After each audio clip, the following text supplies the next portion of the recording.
¿Qué tal, amigos? Sean todos bienvenidos a Visión Universitaria. Como todas las semanas, les saluda Nelson Espinosa y vamos a estarles llevando información vinculada con el quehacer ulandino desde el rectorado de la Universidad de los Andes. Como todas las semanas, pues le damos la bienvenida al rector Mario Bonucci, quien nos acompaña. ¿Cómo está, rector? Muy bien, muchísimas gracias, Nelson. Un saludo muy cordial a todos los merideños, tachirenses, trujillanos, a toda la gente que nos sigue por las cableras. Así es. Que sin ellos muchas veces no podemos ni siquiera estar en el aire. Así es. Vamos a comenzar el programa del día de hoy con el resumen de noticias, como siempre, que viene de la mano de Mari Fátima Rivas. Adelante. Muchísimas gracias, como siempre, un placer llegar a todos ustedes con el resumen noticioso semana a semana. De inmediato iniciamos con las informaciones. Fue firmado convenio entre la Dirección de Medios de Comunicación de la Universidad de los Andes y la Escuela de Medios Audiovisuales. En un ambiente de gran cordialidad, ambas dependencias universitarias firmaron este acuerdo con la firme meta de ganar-ganar. El objetivo principal es que ambos entes tengan una relación más orgánica en la que se puedan nutrir mutuamente con producciones y contenidos. Puntualizaron los representantes que gana por su parte la televisora con iniciativas de producción original y gana también la Escuela de Medios porque cuenta con el canal como apoyo pedagógico. Director de Camiula expuso situación que presenta en la actualidad este centro médico. Robert Lobatón, director del Centro Médico Asistencial de la Universidad de los Andes, Camiula, expuso ante las autoridades universitarias la situación que se está presentando en este centro de salud debido, explicó, a la crisis financiera por la cual está atravesando, puntualizando al respecto que Seguros Federal les adeuda más de 2,5 millones de bolívares, por lo que les urge sea saldada la deuda a la brevedad posible. Además, expresó que la adquisición de insumos y medicamentos es preocupante, viéndose obligados inclusive a suspender o paralizar las cirugías por falta de insumos quirúrgicos. Dirección de Cultura de la Universidad de los Andes ya tiene listas las actividades para el presente año. La programación cultural correspondiente al año 2015 ya fue preparada por parte de la Dirección General de Cultura y Extensión de la Universidad de los Andes, DIGESEC, tal como lo informó su director Mauricio Navia. Entre las actividades se mantendrán las relacionadas con la cinematografía, además de desarrollar jornadas culturales durante la presente edición de la Feria Internacional del Sol y llegar con su programación a los núcleos universitarios y comunidades del Estado. Fue celebrada la paradura de niño en el rectorado de la Universidad de los Andes. Esta actividad religiosa se llevó a cabo en los espacios del edificio central, contando con la participación de autoridades universitarias y principalmente del personal que labora en las instalaciones. Por su parte, explicó el rector Mario Bonucci Rossini que de esta manera se demuestra que la universidad no solo es para la generación de conocimientos, sino también resalta las tradiciones y valores andinos. El nuncio apostólico visitó el estado Mérida. En los espacios ulandinos del sector La Hechicera y con una nutrida concurrencia, el nuncio apostólico Aldo Giordano celebró una Eucaristía en la que se hicieron presentes el clero merideño, congregaciones religiosas, autoridades, personal universitario y la comunidad merideña en general, para conmemorar los 30 años de la venida de San Juan Pablo II a Mérida. La celebración religiosa se llevó a cabo en medio de cánticos religiosos y profunda fe para recordar a uno de los papas más queridos en la historia mundial de la Iglesia Católica. Es así como finalizamos con el resumen de noticias y los invitamos para que nos acompañen la próxima semana. Muchas gracias a Mari Fátima Rivas, quien nos trajo la información más destacada de esta semana, el resumen de noticias. Y sobre esta última noticia, rector, de la visita del nuncio apostólico Aldo Giordano, estuvo el jueves en el rectorado, una visita muy bonita, una persona muy agradable, echó su bendición a la labor formadora de la universidad y todo esto, pero el viernes se empañó un poco todo esto con la situación que hubo de ataque a las iglesias católicas acá en Mérida, 4 o 5 iglesias, algunas pintas, algunos grafitis contra el nuncio. ¿Qué opinión le merece esta situación, rector? Primero tengo que agradecer a los organizadores el hecho que hayan seleccionado el espacio de la Universidad de los Andes en la capilla para hacer una conmemoración de los 30 años de la célebre visita del Papa San Juan Pablo II. En segundo lugar, que dentro de esas actividades se haya sido contemplada una visita al rectorado, por supuesto.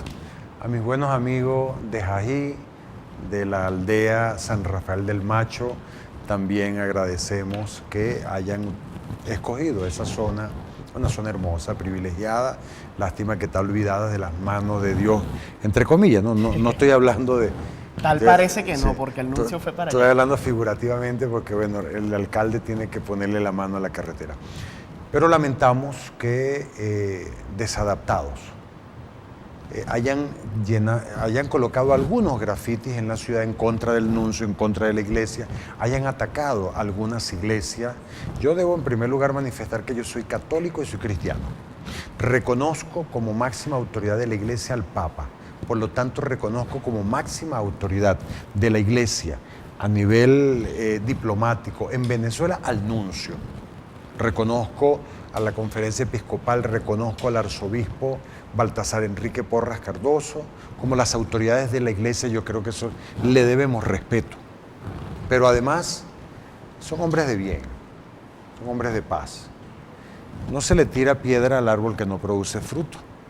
Yo debo condenar e invito a toda la comunidad a que condene actos vandálicos como estos que desdicen de ese carácter civilizatorio del cual debemos hacer gala los universitarios, los merideños y los andinos. Estoy seguro que toda la población condena estos hechos, digamos, que empañan una visita tan hermosa, un personaje tan afable, que una de las notas curiosas es que al finalizar la misa, le dije, mire, como cualquier político famoso que se aparece en Mérida, le pude haber dado una gorra de la Universidad de los Andes antes, pero se iba a ver muy mal que un nuncio oficiara una misa con una gorra de la ULA. Claro. Pero se la quiero entregar ahorita para que se la lleve con mucho cariño, en nombre de todos los universitarios. Qué bueno. Bueno, creo que fue una visita bien armónica, bien interesante, que une a todos los cristianos católicos. Que por suerte esto que ocurrió no empañó todo lo bonito que hubo alrededor de esta visita. Además, lo curioso es que en la misa yo vi personas evangélicas, o sea, vi cristianos de otras iglesias que celebraban un acontecimiento tan importante. Yo creo que eso es la parte extraordinaria. Sobre el Consejo Universitario. ¿Qué fue lo más destacado esta semana, rector? Fíjese, en primer lugar, el decano Raúl Huisi expuso, porque él tiene problemas en su facultad, averigua qué pasa en la universidad y expuso que hay 103 calificaciones de despido que el inspector Gioberti no ha respondido, no ha sido tratado. Entonces, esta información que le da a él la dirección de personal la lleva al Consejo Universitario y el Consejo Universitario acordó dirigirse a lo que sería el anterior Ministerio del Trabajo, para que el ministro del Trabajo le llame la atención a este inspector y le diga, usted tiene que resolver. Ahí hay calificaciones de despido desde cuando yo llegué al rectorado, señores, desde el año 2008. Tienen más de 6 años y no han sido respondidas. Pero además que hay personas que saben que pueden llegar tarde y no les va a pasar nada, que puede pasar cualquier cosa y no les va a pasar nada. Se está creando una impunidad. Se le está dirigiendo la carta también a el ministro de Educación Universitaria y por supuesto se le está dirigiendo una carta a él directamente, a Gioberti, para que nos diga por qué razón él no responde los recursos de nulidad, las calificaciones de despido. Con mucha emoción fue creada la Oficina de Atención al Estudiante Indígena, una oficina que se va a encargar de ayudar a eso, a los estudiantes indígenas. Mire, no solo ayudarlos con una beca, no solo ayudarlos con el idioma si es necesario, ayudarlo en lo primordial, a que la gente entienda que el indígena, el que proviene de una etnia, necesita una consideración especial para que conserve su identidad cultural. Creo que eso es lo importante. Y no caer en esa estigmatización que han pretendido algunos, diciendo que el indígena es porque vive lejos, porque es pobre, porque duerme en el suelo. No, señores. Ellos tienen una tradición ancestral que hay que respetar, tienen una identidad cultural. Necesitan alguna ayuda dentro de la universidad, sobre todo necesitan cupos para estudiar, porque ellos se sienten orgullosos de estar en la Universidad de los Andes. Pero lo más importante, esta mañana se demostró que estos jóvenes indígenas vienen a Mérida, estudian y se regresan a su etnia a hacer un bien. Además que son unas personas con las que se pueden tener unas conversaciones interesantísimas. Recuerdo a Audi Silva y a Emma que estuvieron en Visión Universitaria. Bueno, ellos estuvieron hoy en el Consejo Universitario y me llenó de mucha satisfacción. Además impresionante, yo les preguntaba, ¿cómo llegan ustedes a su casa? Bueno, 28 horas para llegar, por ejemplo, a Puerto Ayacucho, en autobús. Después avioneta, Ajá, después una lancha, una curiosidad durante 3 días de viaje para llegar a su casa. Hay que tener de verdad ganas de estudiar y de estar en la Universidad de los Andes para hacer esas cosas. Rector, se aprobó un remitido en el Consejo Universitario relacionado con derechos humanos, presos políticos. Cuéntenme un poco sobre esto. Bueno, se aprobó la semana pasada, se está haciendo la difusión. Le invitamos a que lo lean en el portal de la universidad, pero es un remitido donde se le pide al gobierno el respeto a los derechos humanos, sobre todo por esta cantidad de detenciones y lo más importante, estamos pidiendo el debido proceso y que se respete la integridad de Gaby Arellano, consejera universitaria. Pero además, eso tiene que ver con lo que ha pasado en la Lira. En la Lira detuvieron a 19 personas, de las cuales 10 eran adultos. De estos 10, 4 eran estudiantes universitarios. Pero ¿qué concluyó el juez en la causa? Que no había, declaró sin lugar la aprehensión en situación de flagrancia, decretó el sobreseimiento, decretó la libertad plena de los procesados. Oye, esta gente fue detenida, maltratada, visualizada frente a la comunidad como unos delincuentes. Finalmente hubo justicia. Ahora, alguien cometió errores con esto. Entonces tiene que haber un respeto a los derechos humanos, sobre todo con lo que está pasando en la Lira, en el cual el rector también ya fijó postura y también la van a fijar la mayoría de los consejeros universitarios. Y hoy también, hablando de remitido, hubo una solicitud de los representantes profesorales y del representante de los profesores jubilados de hacer un remitido sobre las normas de actuación de las Fuerzas Armadas Nacionales en funciones de control del orden público, la paz social y la convivencia ciudadana, porque atenta contra la letra del artículo 63 de la Constitución, que habla que el control de las manifestaciones pacíficas tiene que hacerse con armas no tóxicas ni armas letales. Se aprobó que el Consejo Universitario hiciera un remitido, se aprobó un remitido a la Facultad de Ciencias Jurídicas y Políticas, enviar ambos remitidos a instancias internacionales, hacer una campaña informativa, enviarlo a Berú, a FAPU, a CNU y por supuesto pedirle al Servicio Jurídico la nulidad de este decreto del Ministerio de la Defensa, número 8.610, publicado en Gaceta Oficial 40.589. Buena parte de lo que el rector acaba de comentar está vinculado con un contexto político, con una situación nacional, y es sobre eso que vamos a conversar en el día de hoy. Vamos a tener como invitado especial, un invitado de lujo, adelantándome las palabras del rector, al profesor Alfredo Ramos Jiménez. Él es el director del Centro de Investigaciones de Política Comparada de la Universidad de los Andes, es politólogo y tiene muchas cosas muy interesantes que decir. Ya vamos a hacer una pausa y al regreso el profesor Alfredo Ramos.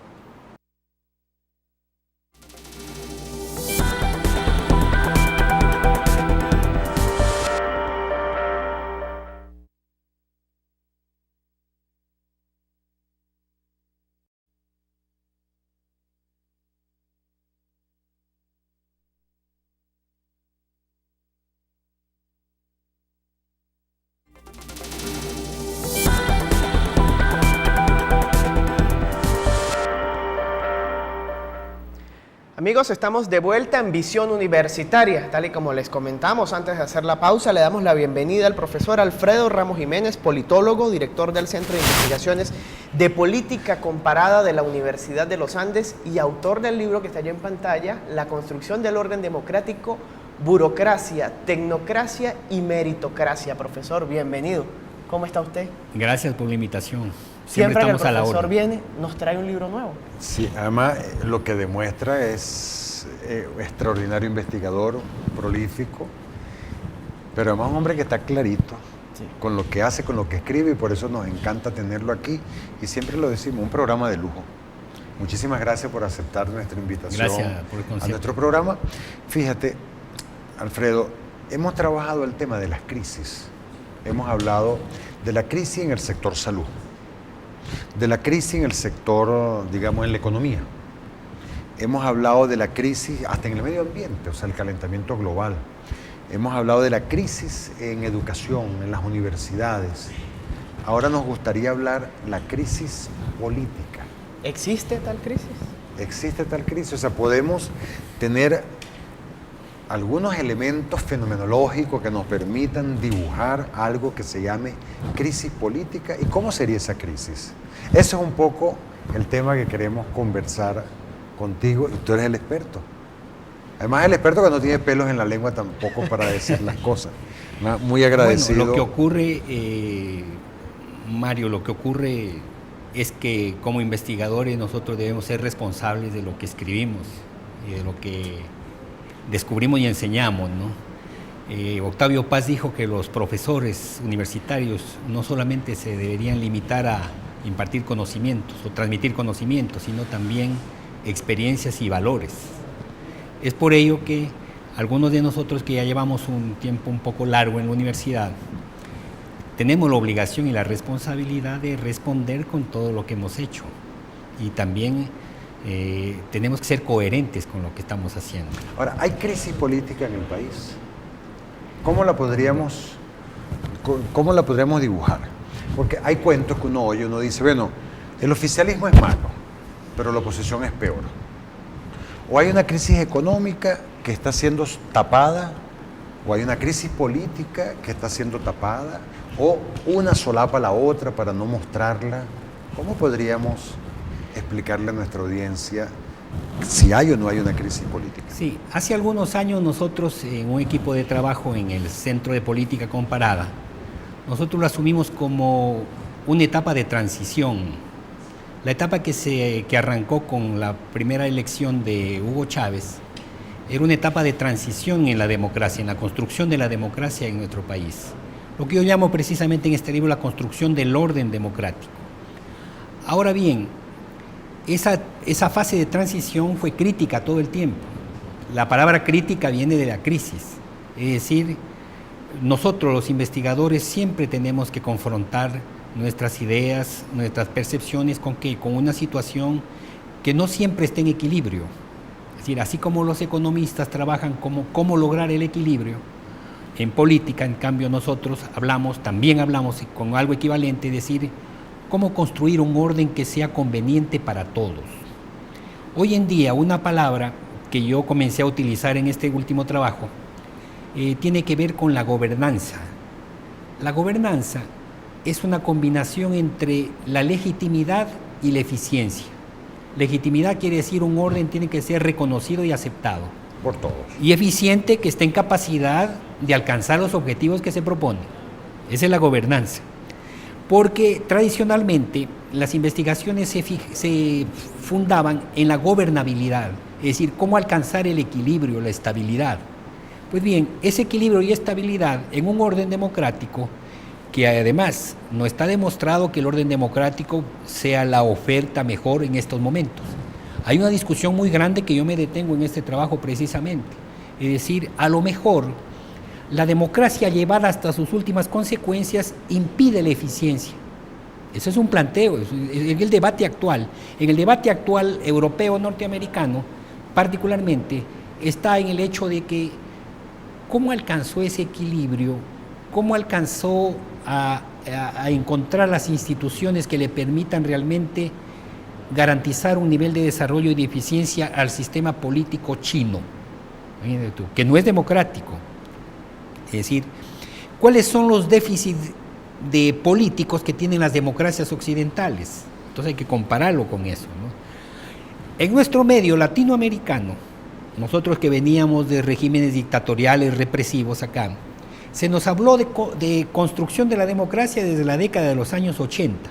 Venimos para acá. Y podríamos decir que hemos tenido avances y retrocesos. No se puede decir que todo ha sido retroceso o avance, no. Muy por el contrario, hemos tenido avances, pero también hemos tenido grandes déficits en la democracia. Una de las promesas de la democracia latinoamericana y que no hemos logrado garantizar es por ejemplo, el de la ciudadanía. ¿Cuántos son los miembros de nuestras sociedades que pueden ser descritos correctamente como ciudadanos? Porque hay una gran marginalidad en nuestras sociedades.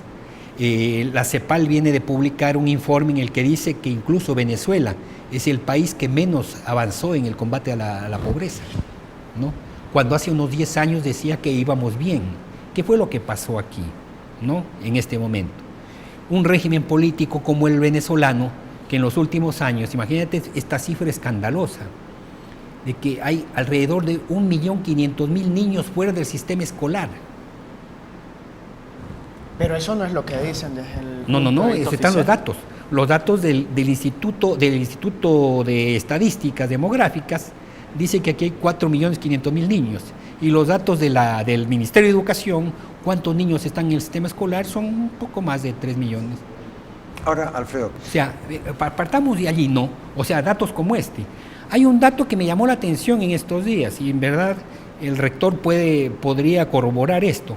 El candidato del oficialismo a la presidencia de la Federación de Centros de la Universidad Central, el viernes pasado en una entrevista, dijo que aquí el desfalco a este país en los 15 años, estudiado dentro del oficialismo, por un movimiento que se llama Marea Socialista, que publica sus informes en la página muy conocida de Aporrea. Ajá.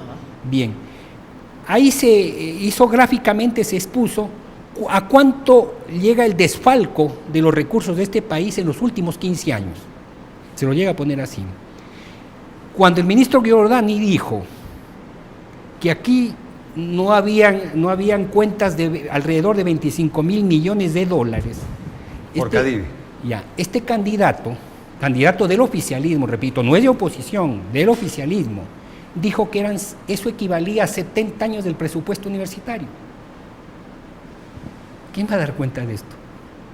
Ahora, pero si nosotros vemos, por ejemplo, perdón un momento, si nosotros vemos que la movilización social y política en el Brasil, un poco antes del Mundial de Fútbol, fue contra el desperdicio, el despilfarro de recursos, que ascendía a 13.000 millones de dólares. Aquí estamos hablando de 25.000 millones. Ahora, pero fíjese, en una estructura política como la nuestra, uno habla, tenemos un gobierno. ¿Qué gobierna? Que ganó con votos. Tenemos una oposición que hace oposición. Hace la oposición de acuerdo con lo que ellos creen que debe hacerlo. ¿Realmente existe una crisis o ese es un modelo normal dentro de cualquier esquema democrático con el que uno pueda mirar a un país? O sea, bueno, hay un gobierno, hay una oposición, hay unos enfrentamientos, o sea, pareciera que no hay crisis política, o sea, que eso ocurre en cualquier gobierno. Cuando estaba Acción Democrática, estaba COPEI de oposición y estaban otros partidos de oposición. Cuando yo hablo de política comparada, yo me estoy refiriendo a qué teníamos atrás en la historia y qué tenemos ahora. Bueno, tenemos que partir del hecho de que el gobierno de Maduro arrancó con una deslegitimidad de origen, cual hubo un gran sector de la población en Venezuela que no creyó en esos resultados. Y el gobierno no hizo todo lo que debía hacer para demostrar que esos eran los resultados. Y la oposición dijo, bueno, estableció un compás de espera, es decir, bueno, vamos a ver. De eso ya llevamos 2 años, ¿no? En este compás de espera. 2 años en los que, y ahí sí esto es crítico, el gobierno y la oposición lucen desconectados de la realidad. Eso es evidente, es evidente. Frente al problema, los problemas de abastecimiento económico, la oposición no dice nada. La oposición está incluso desarticulada por un discurso que la condena como violenta si protesta. Además, Albert Hirschman es un famoso economista y politólogo que puso un libro que es clásico en los estudios políticos, un libro que se llamaba en inglés Exit, Voice and Loyalty, es decir, salida, voz y lealtad. Él afirmaba que en los sistemas políticos, particularmente en la democracia, hay 3 soluciones. Los ciudadanos tienen 3 respuestas. Exit, decir salir, irse, evadirse, salir de aquí. Emigrar. Explicarle emigración. Voice, protestar. Y lealtad, conformismo. Es decir, no ha pasado nada, esto sigue así. Adaptación. Mucho me temo que estemos sufriendo una situación en la cual parte de la sociedad se ha ido, parte de la sociedad protesta, y protesta, mira, enfrentando a un régimen que cada vez se anuncia como más represivo, ¿no? Y luego hay la situación de adaptación, que ya sabemos, esta adaptación puede llevar unos 50 años como llevó en Cuba. Una adaptación a una situación así. O sea, antes a lo mejor las colas se vuelven normales. Eso es lo que te iba a comentar. ¿No? Antes las colas eran una cosa extraordinaria. Sí. Que hubiese una cola en una farmacia, en un abasto, la gente decía, debe ser que están regalando algo, porque esa era la expresión Claro. cotidiana. Ahora la cola se volvió normal. O sea, en Caracas yo vi cola en todas partes. Pero así como vi colas en el oeste, en Catia, en Pérez Bonalde, porque estuve en ese barrio, porque fui a visitar a unos señores amigos, vi colas también en el este para entrar a los restaurantes de lujo. Vi colas en todas partes, tanto para entrar a los restaurantes de lujo como para entrar a los abastos en el oeste. Sí. Bueno, usted puede ver sectores de la población que tienen un acceso privilegiado a los dólares Claro. y un sector mayoritario que no lo tiene. Sí, amigos, les recordamos, estamos conversando con el profesor Alfredo Ramos Jiménez, politólogo, director del Centro de Investigaciones de Política Comparada de la Universidad de los Andes. Profesor, ¿qué actitud asumir ante la criminalización del ejercicio político? ¿Cuántas veces no hemos escuchado a una persona determinada que no hace política como su modo de vida e inmediatamente censurado con el argumento de si quiere hacer política, láncese a político? O sea, ¿Es la política un asunto de todos lo que le o dicen es solo de los políticos? Ya, lo que le dicen a los curas, pues. Por Lo ejemplo. que le han dicho a Baltasar, lo que le han dicho a muchos. A la conferencia episcopal. A la Sí. conferencia episcopal, al Bueno, nuncio. Ese es un recurso usado aquí en América Latina para condenar todos aquellos sectores que tienen una cierta influencia. Yo incluiría ahí también la universidad, ¿no? Para decir que se está metiendo en algo que no le corresponde. Pues el gran problema es que en una democracia sí nos corresponde a todos. Ese es el gran problema. Independientemente de la religión, independientemente del grado de instrucción, independientemente del género, independientemente de muchas cosas, de muchas variables. Ahora bien, cuando un gobierno, y yo soy de la tesis, yo escribí un trabajo hace unos 2 años sobre la teoría del desgobierno. ¿En qué consiste el desgobierno? De repente hay situaciones en las que los gobernantes se declaran en una suerte de campaña electoral permanente y se olvidan de tomar actos de gobierno, se olvidan de tomar decisiones. Yo creo, por ejemplo, que este asunto de la crisis económica, este problema de la baja del precio del petróleo, que yo no atribuyo la crisis económica a la baja de los precios del petróleo, esto ya venía de antes, esto ya venía anunciado, ya lo sabíamos que íbamos para allá. Eso fue el detonante. No, claro. Esto fue este es un anuncio que nos dice que las cosas pueden ser peores. O sea, a lo mejor estamos viviendo, en este momento vivimos mejor que lo que podemos vivir mañana. El gobierno por lo menos no está para garantizarnos eso. El presidente ya lo ha dicho, Dios proveerá. Estamos en la mano de Dios. Entonces, un gobernante que no sepa tomar las decisiones, que está eludiendo lo que le corresponde. Y una oposición que diga, bueno, yo voy a ver, en definitiva, porque ahora la dirección opositora está consagrada estrictamente a la cuestión electoral.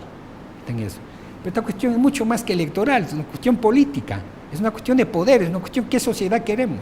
Profesor, acá pareciera, ya que pues, se refirió a la economía, que más que política económica hay una economía politizada.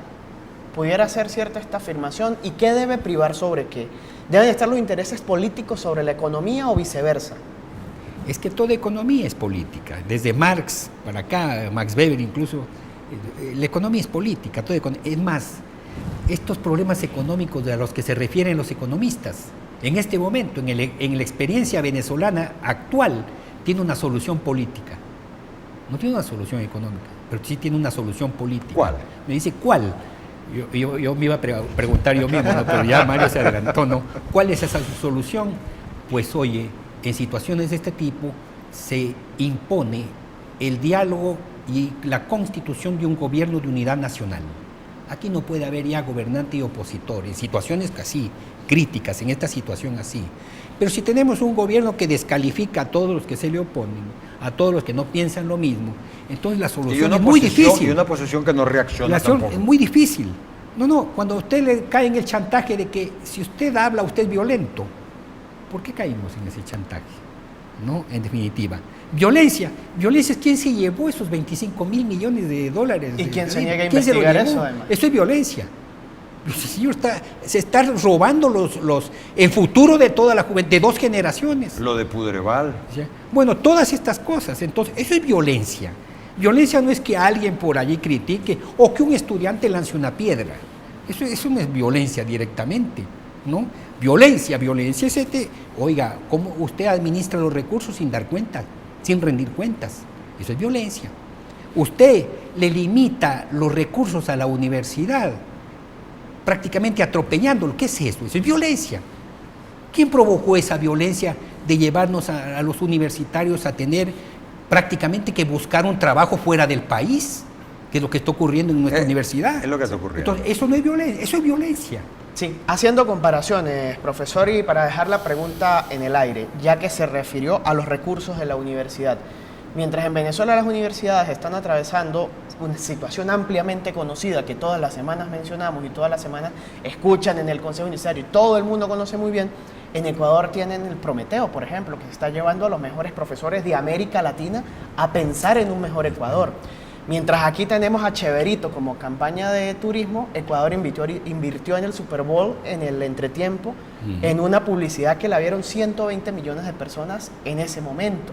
Costó 4 millones y medio de dólares. Se quisiera que hagamos comparaciones entre los países socialistas de América Latina. Amigos, estamos conversando con el profesor Alfredo Ramos Jiménez, director del Centro de Investigaciones de Política Comparada de la Universidad de los Andes, que además nos trajo su nuevo libro, La construcción del orden democrático, burocracia, tecnocracia y meritocracia. Vamos a hacer una pausa y ya regresamos.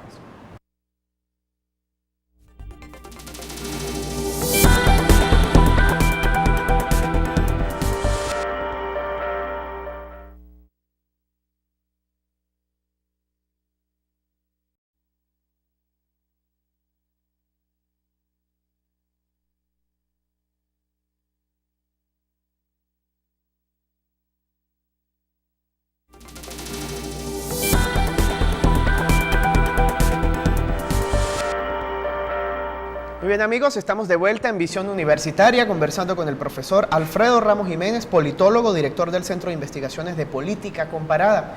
Dejamos una pregunta en el aire, las diferencias entre los países socialistas de América Latina. Apreciamos crecimiento significativo, por ejemplo, en Ecuador con el programa Prometeo, que ha captado la atención de los profesionales de la educación en diversas áreas de prácticamente todo el mundo, mientras las universidades en Venezuela pasan las dificultades bien conocidas. Eso por mencionar solo un ejemplo. Usted se refería a Bolivia, que tiene un plan de becas en las 10 mejores universidades de Estados Unidos. ¿Por qué estas diferencias si todos son bolivarianos y socialistas? Bueno, yo diría que son bolivarianos, bueno, con ciertas reservas, pero socialistas no son en modo alguno. Y ese es precisamente parte de un mito que hemos manejado aquí en América Latina. Ya, el mito se cayó, fue descubierto con las declaraciones de Fidel Castro en Cuba diciendo que el modelo socialista no ha servido para ello. No sirvió. Entonces, pero ¿por qué cuando Fidel Castro dice cosas de este tipo como que pasa por un lado y no le dan la misma importancia cuando dice se pasó cosas? Hablando 55 años contra el imperialismo, todo esto, ¿y en qué quedó? Pero el imperialismo no construyó el socialismo. Pero el imperialismo ya es una excusa para poder perpetuarse. Bueno, claro, fue una coartada. Pero fíjate, ampliando un poco la pregunta de Nelson, yo he tenido oportunidad de estar 3 veces en La Habana, por lo menos en La Habana, y la realidad es totalmente distinta a la venezolana, salvo las colas y salvo que no hay producto en los anaqueles. Pero para ingresar a la universidad usted tiene que tener méritos. O sea, es difícil el ingreso a la universidad y no cualquiera ingresa a la Universidad de La Habana, por ejemplo, en comparación con lo que sería la Universidad Central de Venezuela. ¿Por qué si aquí se intenta copiar y se dice que el paraíso de la felicidad es La Habana? ¿Por qué no se copia? Porque aquí, incluso hace pocos días, el ministro intenta o hay pretensiones de eliminarnos las pruebas de admisión, que es lo que nos hace preservar un poco la calidad del producto que nos va a ingresar. Bueno, eso tiene que ver con visiones que son enfrentadas. La visión de Evo Morales y el equipo asesor de Evo Morales no coincide con la venezolana. Yo recuerdo cómo el ministro de Finanzas boliviano dijo que en Bolivia se ha hecho un esfuerzo muy grande y se está a punto de alcanzar el producir todos los alimentos que se consumen. Una situación muy lejos de la venezolana. En Ecuador ocurrió otro tanto.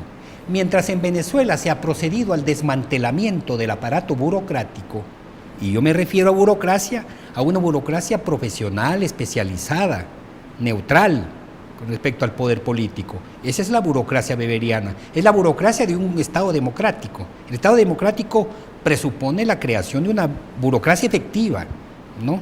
Pues bien, en Ecuador incluso se ha llegado a establecer desde hace unos 3 o 4 años un instituto de la meritocracia para hacer una evaluación de qué, de todos los funcionarios de carrera, para que respondan, oye, usted es especializado, cuáles son sus conocimientos para manejar esta materia y todo lo que tiene.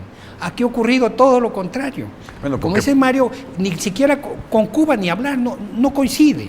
Es más, por experiencia personal, yo conozco economistas cubanos que yo creí que eran del exilio, no, cubanos de La Habana. Son más neoliberales que los que conocemos nosotros por acá, ¿no? Es por ello que en algún programa yo lo señalé una vez, a mí me cuesta creer que sean asesores cubanos los del equipo de Maduro en la economía. Me cuesta creerlo. Bueno, pero fíjate que en Prometeo, lo que está hablando Nelson, para participar en Prometeo tienes que tener un currículum con estudios de 4º nivel. Claro. No cualquiera puede participar en Prometeo, pero no es solo Prometeo. Son universidades ecuatorianas interesadas en la captura de lo mejor que hay en nosotros tenemos, ahorita en febrero, pronto vamos a tener la visita de una rectora de una universidad ecuatoriana, que lo que viene que es a firmar convenios para que nosotros podamos ir con estudios de 4º nivel a Ecuador. Claro. Nosotros a dictarlo allá. O sea, que ya gente está clarita, o sea, quieren relación contigo, pero quieren lo mejor. O sea, la meritocracia es la base fundamental, o es una de las bases fundamentales del desarrollo y de la búsqueda de la calidad de vida. La democracia presupone un Estado fuerte, responsable, y ese Estado tiene que ser un Estado que cuente con los recursos, ¿para qué? Para administrar y alcanzar eficiencia. Es por ello que el fenómeno tecnocrático fue un fenómeno que distorsionó un poco la cosa, pero la meritocracia rescató la posibilidad de que sean personas calificadas las que ocupan los diversos puestos, cumplen con las diversas funciones. Hablar hoy en día, es decir, hoy en día, ningún gobierno podría darse el lujo de prescindir del conocimiento experto, cuando hay tantas decisiones complejas que se deben tomar en las más diversas materias. Aquí, por ejemplo, en materia de salud pública, en materia de construcción de infraestructura. Ahora, necesitamos conocimiento experto.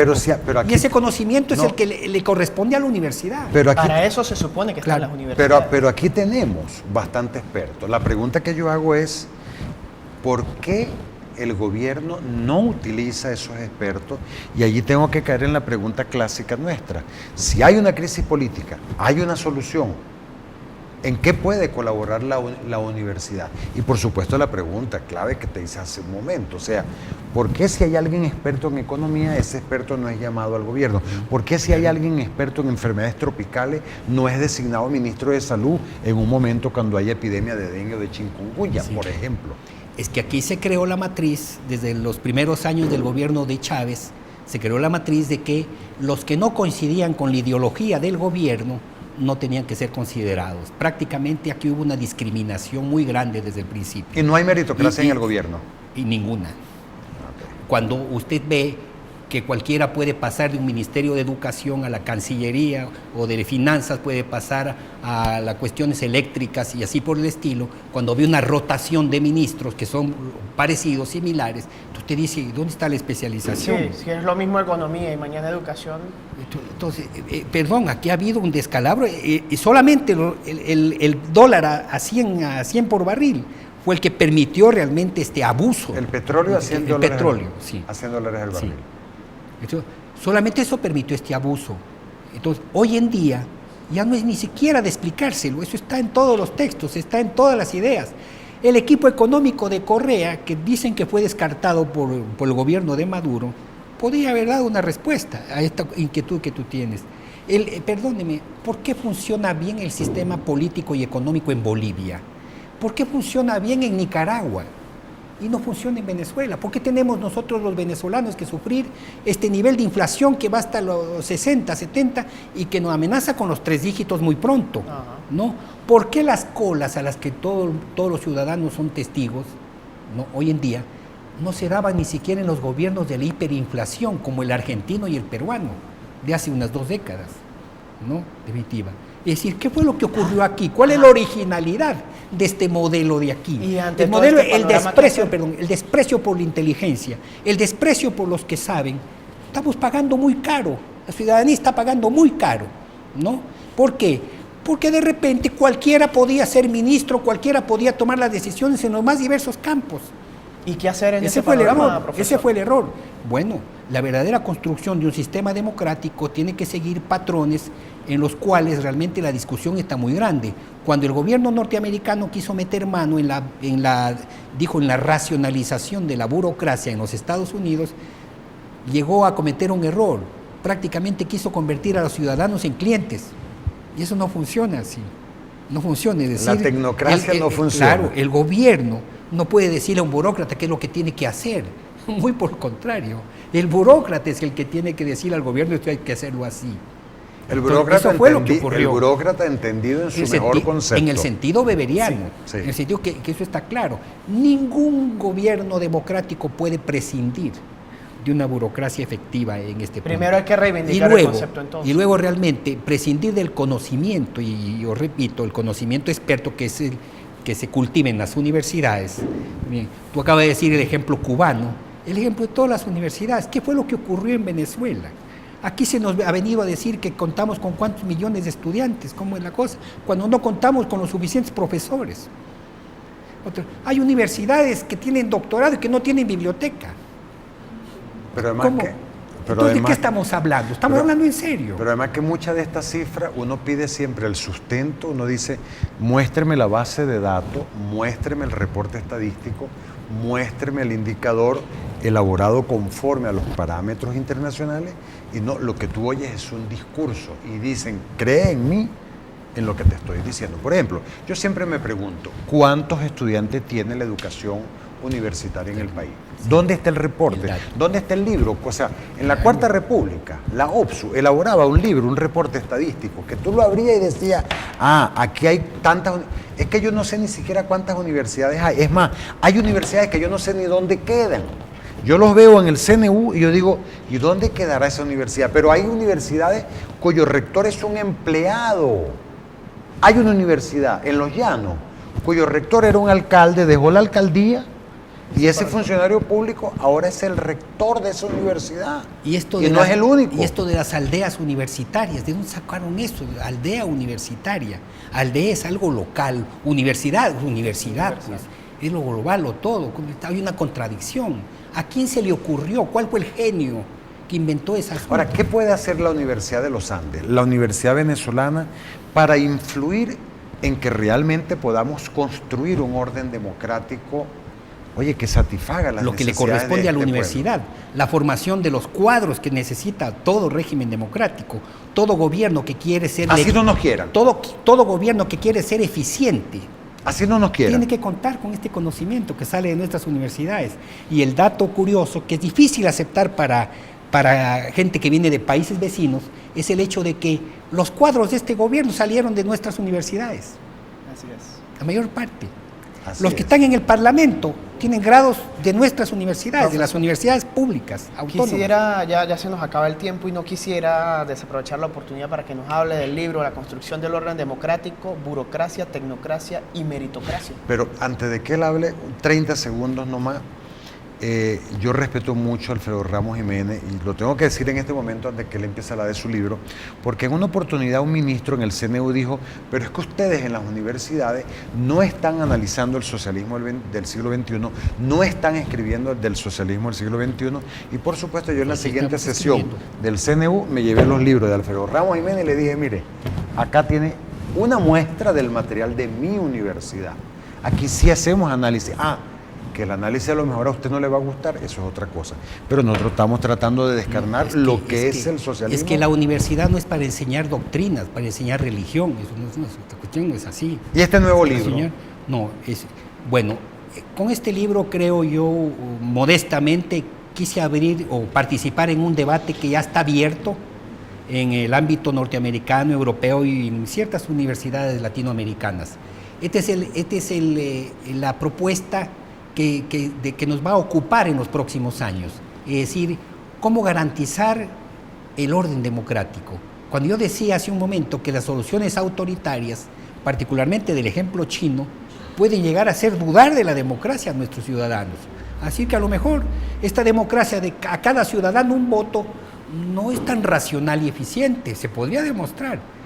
Los tecnócratas lo han demostrado en ese punto, ¿no? Pero los que somos los que nos presentamos como demócratas, tenemos que defender ¿cuál? La discusión, el debate. Nuestra carrera no podría tener ninguna contribución si no contribuía a la discusión. Y para eso estamos, no para repetir fórmulas hechas en otros ámbitos o fórmulas que aquí no tienen la suficiente consistencia. Aquí estamos para discutirlo.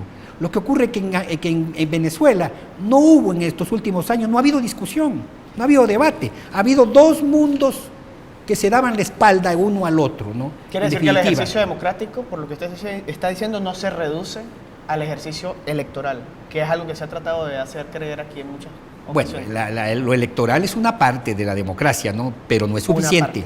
Pero no es suficiente. Ahora, como dicen en los programas de televisión que uno acostumbra a ver, ¿dónde conseguir el libro? ¿Y dónde conseguimos el libro? ¿Dónde conseguimos el libro, Alfredo? Ya está en las librerías. Ya está en las librerías. O sea, ahora te advierto que un librero en Caracas, del año pasado a este año ya le cambió el precio. No era el precio que yo había convenido, porque en economía inflacionaria, pues ustedes saben cómo es eso, ¿no? Sí, profesor. El precio de reposición. O nos adaptamos, repito, nos adaptamos o protestamos o nos vamos. Son tres soluciones. Muchas gracias al profesor Alfredo Ramos Jiménez, politólogo, director del Centro de Investigaciones de Política Comparada. Profesor, un gusto conversar con usted siempre, rector. No, siempre sí, a la orden. Realmente nos halaga mucho de que hayas aceptado nuestra invitación y sobre todo que esta invitación venga con este fruto de tu trabajo intelectual que, bueno, le recomiendo a la gente, de verdad. La burocracia debe ser tecnocrática, debe ser meritocrática. ¿Cómo construir un orden democrático? Hay una discusión. Muchas respuestas la va a encontrar acá. Les sugerimos que lo lea. En la universidad hay que hacer mucha reflexión teórica para poder entrar al campo discursivo y al campo de las contradicciones. Sí, para eso estamos. Y les digo una cuestión con la que comienzo una reflexión nueva, ¿no? El estudio de la política es una vocación. El estudio de la política. O sea, la política es una vocación y se vuelve profesional, es una profesión, pero el estudio de la política es una vocación. Bueno, y creo yo que entre nuestros alumnos nosotros más o menos hemos cultivado esto. Sí, muchas gracias, profesor. Amigos, de esta manera llegamos al final de Visión Universitaria por el día de hoy. Despedimos el programa en radio y les invitamos a seguir Aula TV en el canal de YouTube, en donde podrán ver el micro de esta semana, el reportaje de esta semana que se llama Vivir con VIH. Su primera parte es un reportaje de 2 partes, la próxima semana la segunda parte. Hasta la próxima.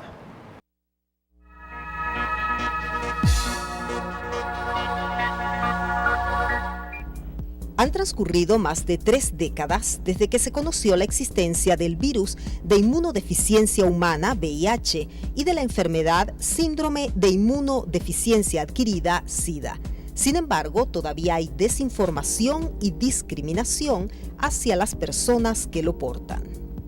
Sí, tengo más de 25 viviendo con VIH. El diagnóstico fue en el año 90. Una vez de que me diagnosticaron, yo vivía asintomático casi 14 años, y sin tratamiento, sin nada, inclusive mi familia no lo sabía. Vemos discriminación aún en centros de salud, pacientes que llegan y no son atendidos, pero son miedos, más que falta de información, son miedos aún ante la infección por VIH. La información es fundamental. Están bien claras las formas de transmisión. ¿Sí? Se transmite por el intercambio de fluidos corporales, ¿sí? Que son 5 y vale la pena mencionarlos: sangre, semen, líquido seminal, leche materna y flujo vaginal. Pero solamente se transmite ante la presencia de heridas y mucosas, ¿no? Y en el caso del personal de salud, si practica todo lo que llamamos medidas de precaución universal, pues no va a haber intercambio de estos fluidos, no debe haber transmisión, ¿no? Hoy en día, teniendo una calidad de vida, puede tener una vida muy prolongada, sin necesidad de tener a lo mejor ni oportunistas, porque las oportunistas son las que te llevan a veces a la fase del SIDA, ¿no?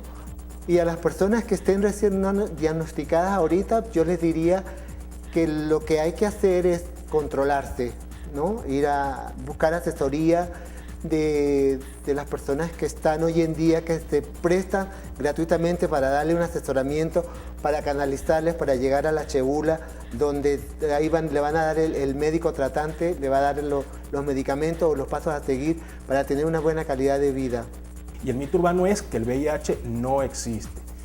Hay grupos internacionales que difunden videos, películas, documentales en donde plantean que el VIH es un invento de las transnacionales farmacéuticas para lucrarse y que por supuesto pues nosotros somos agentes pagados de esas empresas. En la Universidad de los Andes se ha consolidado un equipo que asesora en calidad de vida a las personas con VIH o SIDA.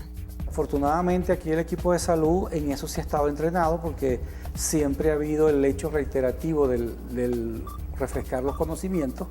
Y aquí lo que hacemos al diagnosticar al paciente, confirmamos el diagnóstico a través de la Corporación de Salud y sus medios oficiales de confirmación y luego lo canalizamos hacia las autoridades respectivas porque recuerden que a nivel de salud el HIV, el medicamentos retrovirales que controlan estas enfermedades para que no se desarrolle el SIDA son medicamentos costosos que el Estado se ha abrogado para sí la exclusiva compra de ellos a nivel internacional y por lo tanto las instituciones privadas o semiprivadas como el Camiula no tienen el acceso a adquirirlos.